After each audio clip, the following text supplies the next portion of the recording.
Okay, let's dive right in. Welcome to the deep dive. So many new traders hit this wall, right? You've got your starting capital, you see this amazing thing called leverage, and you immediately think, how big can I actually trade? Huh. And honestly, a lot of people make a really bad mistake, like right at this point. Today, we're getting into the nitty-gritty, the math, and the mindset for trading gold XAUUSD, that's gold against the US dollar, specifically if you're starting with, say, a $1,000 equity and using 1.100 leverage. And this isn't just, a technical thing. It's absolutely vital for managing your risk, for, well, keeping your account safe. Absolutely. Let's start with some basic facts you just need to know. One standard lot of XAUSD that represents 100 ounces of actual gold.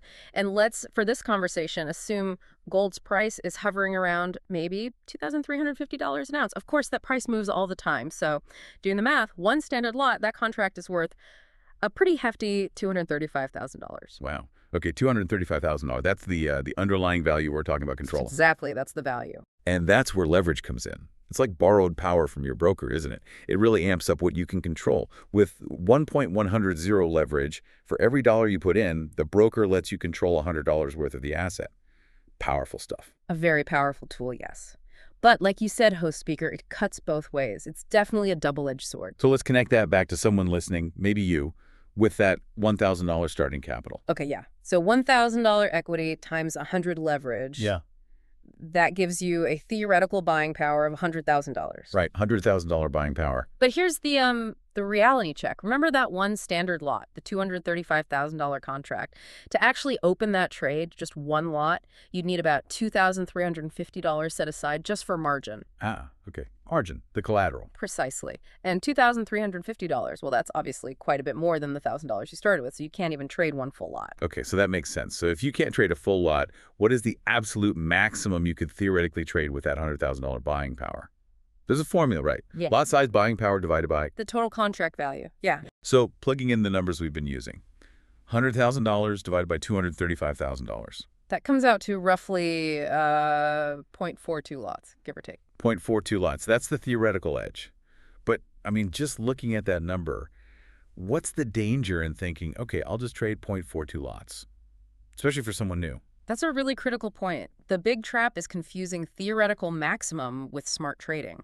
They're not the same thing at all. Using all that available margin, trading close to that 0.42, it's like driving across the desert with just enough fuel to theoretically make it, assuming perfect conditions. Zero buffer. Exactly, zero buffer. A sudden price move in gold, which happens fast, maybe just $5 or $10 against your position. Which is nothing for gold, really. Absolutely nothing. That tiny move could instantly vaporize half your $1,000 account, or worse. And people think, but why not maximize the potential profit?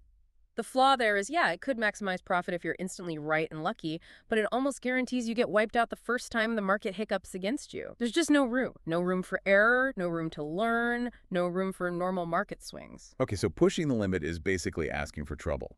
A no-go zone, really. So what is the smarter play? The more sustainable approach? Right. This is where you listen to traders who've been around the block. The strong advice, almost universally, is to start much, much smaller. Especially with gold. We're talking maybe 0.01 lots.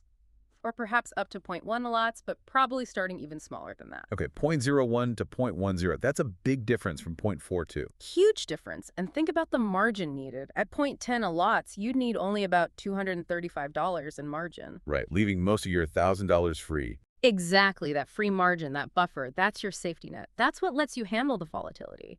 It's not just about surviving a bad trade, it's about being able to stay in the market to learn from those swings, win or lose, without the constant fear of blowing up your account. Mistakes become lessons, not catastrophic failures. You build resilience, you actually get to learn how to trade. So really the key takeaway here for you listening is mastering lot size isn't just about running a calculation. It's fundamental risk management. It's how you actually navigate something as volatile as gold, protect your capital, and give yourself a chance to learn and succeed long term. It's the difference between a learning curve and, well, just losing your money. Yeah, absolutely. So maybe the question to leave you with is this.